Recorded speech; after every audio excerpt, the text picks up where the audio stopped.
আকাশবাণী আগরতলা। স্থানীয় সংবাদ পড়ছি চন্দন লেখাপাল। এখনকার বিশেষ বিশেষ খবর হলো, এবারের রেল বাজেটে উত্তর পূর্বাঞ্চলের জন্য 10,440 কোটি টাকা বরাদ্দের প্রস্তাব করা হয়েছে। রাজ্যে আজও উৎসাহ উদ্দীপনার সঙ্গে বাগদেবী সরস্বতী পুজোর আয়োজন করা হয়েছে। কেন্দ্রীয় স্বরাষ্ট্রমন্ত্রী অমিত শাহ আগামী 5ই ফেব্রুয়ারি ভার্চুয়ালভাবে আগরতলার স্বামী বিবেকানন্দ ময়দানে নতুন চাকরিপ্রাপ্তদের নিয়োগপত্র বিতরণ করবেন। 38তম জাতীয় গেমসের শেষ খবর পাওয়া পর্যন্ত সার্ভিসেস স্পোর্টস কন্ট্রোল বোর্ড শীর্ষে রয়েছে। এবারে আসছি বিস্তারিত সংবাদে। কেন্দ্রীয় রেলমন্ত্রী অশ্বিনী বৈষ্ণব বলেছেন, জম্মু ও কাশ্মীর সহ দেশের কোনো রাজ্যের রেল যোগাযোগ ও পরিকাঠামো সম্প্রসারণের কাজে অর্থের কোনো ঘাটতি নেই। তিনি জানান, গত 10 বছরে সারা দেশে 35,000 কিলোমিটার দীর্ঘ নতুন রেলপথ নির্মাণের কাজ চলেছে। জম্মু ও কাশ্মীরে 100% বিদ্যুৎ চালিত রেলপথ তৈরি করা হয়েছে।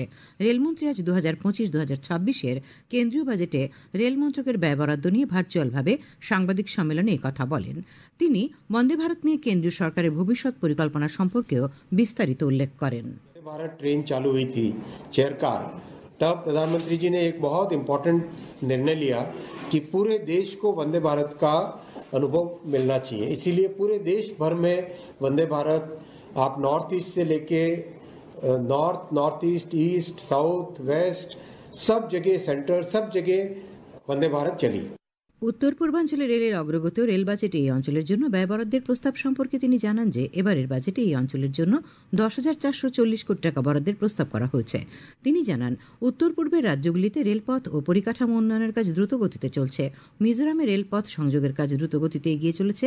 তবে এই অঞ্চলের ভৌগোলিক অবস্থা, মূলত পাহাড়ি এলাকার মধ্য দিয়ে রেলপথ নির্মাণ করতে হচ্ছে বলে অনেক বেশি টানেল ও ব্রিজ তৈরি করতে হচ্ছে।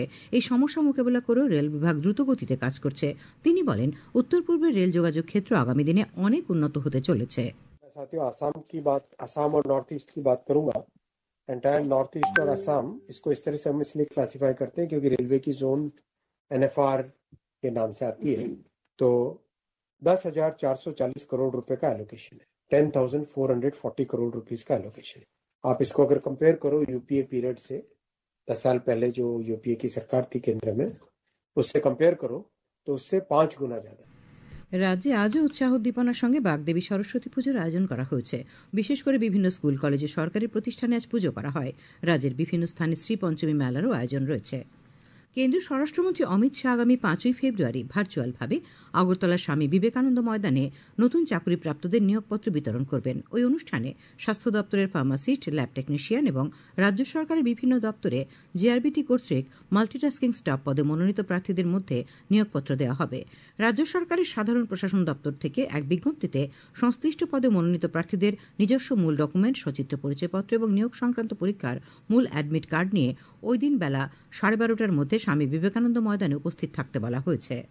আমরা বাঙালি রাজ্য কমিটির সম্পাদক গৌরাঙ্গ রুদ্রপাল আজ আগরতলায় এক সাংবাদিক সম্মেলনে কেন্দ্রীয় বাজেটের সমালোচনা করেন। তিনি বলেন, এই বাজেটে শ্রমিক, কৃষক, বেকারদের সমস্যার সমাধানের কোনো লক্ষ্য নেই। কেন্দ্রীয় সরকার 2025 সালের মধ্যে টিবি মুক্ত ভারত গড়ার সংকল্প গ্রহণ করেছে। তারই অঙ্গ হিসেবে সিপাহীজলা জেলার সোনামুড়াতেও জোর কদমে চলছে যক্ষ্মা নির্মূলীকরণ 100 দিনের প্রচার কর্মসূচি। টিবি রোগীদের শনাক্তকরণ ও দ্রুত চিকিৎসার ব্যবস্থা করার ক্ষেত্রে নানা পদক্ষেপ গ্রহণ করেছে সোনামুড়া সামাজিক স্বাস্থ্য কেন্দ্র।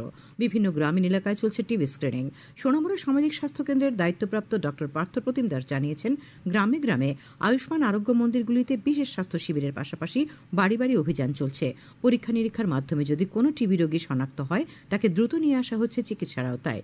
100 দিনের অভিযানটি আগামী মার্চ মাসে শেষ হবে বলে শ্রী দাস জানিয়েছেন। গোটা দেশের সঙ্গে 59 জেলাতে আয়ুষ্মান ভারত প্রধানমন্ত্রী জন আরোগ্য যোজনার 70 ঊর্ধ্ব নাগরিকদের অন্তর্ভুক্তির কাজ চলছে। উল্লেখ্য, গত বছর 29 অক্টোবর প্রধানমন্ত্রী নরেন্দ্র মোদী বয়োজ্যেষ্ঠদের এই যোজনার অন্তর্ভুক্ত করার কথা ঘোষণা করেন। 59 জেলায় অনেক প্রবীণা এই প্রকল্পের সঙ্গে যুক্ত হয়ে বয়োবন্দনা কার্ড পাচ্ছেন। এর ফলে তারা বার্ষিক 5 লক্ষ টাকায় বিনামূল্যে চিকিৎসার সুযোগ পাবেন।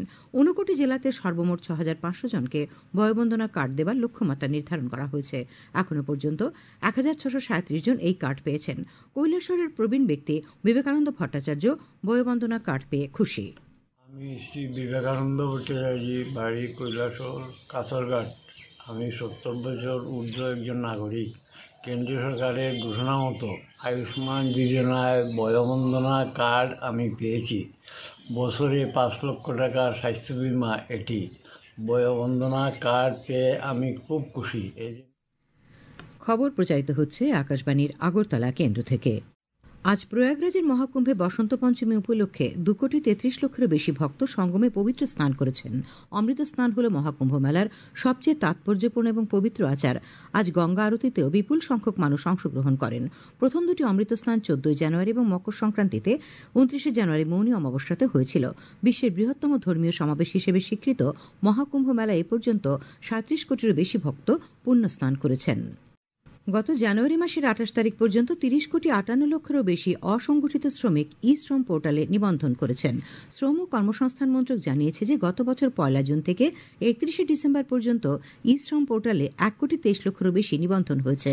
মন্ত্রক জানিয়েছে এই পোর্টালের লক্ষ্য হল অসংগঠিত শ্রমিকদের জন্য ওয়ান স্টপ সমাধান প্রদান করা।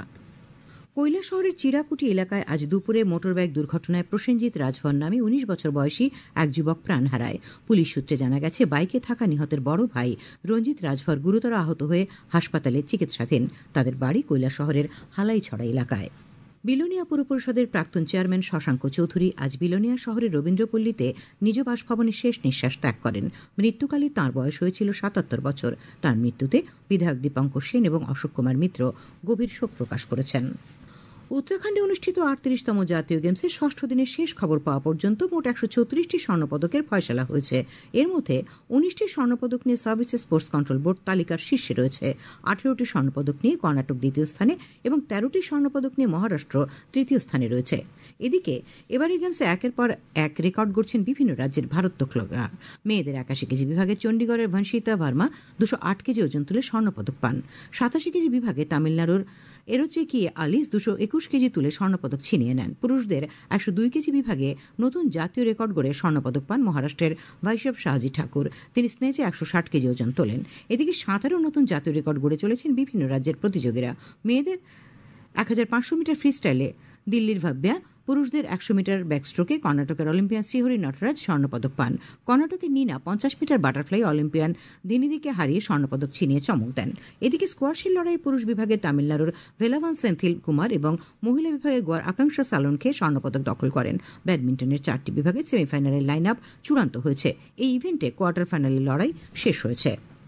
কর্নেল সি.কে. নাইডু ট্রফি অনূর্ধ্ব 23 বছরের ক্রিকেটের 4 দিনের খেলায় ত্রিপুরা এক ইনিংসে 125 রানে উত্তরাখণ্ডকে পরাজিত করেছে। এমবিবি স্টেডিয়ামে 7 উইকেটে 111 রান থেকে ব্যাট করতে নেমে আজ তৃতীয় দিনে উত্তরাখণ্ড দ্বিতীয় ইনিংসে সবকটি উইকেট হারিয়ে 174 রান করতে সক্ষম হয়। তার আগে রাজ্য দলের প্রথম ইনিংসের 349 রানের জবাবে উত্তরাখণ্ড প্রথম ইনিংসে মাত্র 50 রান করেছিল। আবহাওয়া, আগামীকাল আকাশ আংশিক মেঘাচ্ছন্ন থাকবে, সকালে কুয়াশা পড়বে। আগামীকাল তাপমাত্রা সর্বোচ্চ 27 ডিগ্রি সেলসিয়াস এবং সর্বনিম্ন 17 ডিগ্রি সেলসিয়াসের কাছাকাছি থাকবে। আজ দিনের সর্বোচ্চ তাপমাত্রা ছিল 28.6 ডিগ্রি সেলসিয়াস এবং সর্বনিম্ন 17.8 ডিগ্রি সেলসিয়াস। শেষ করার আগে খবরের বিশেষ বিশেষ অংশগুলি আরেকবার।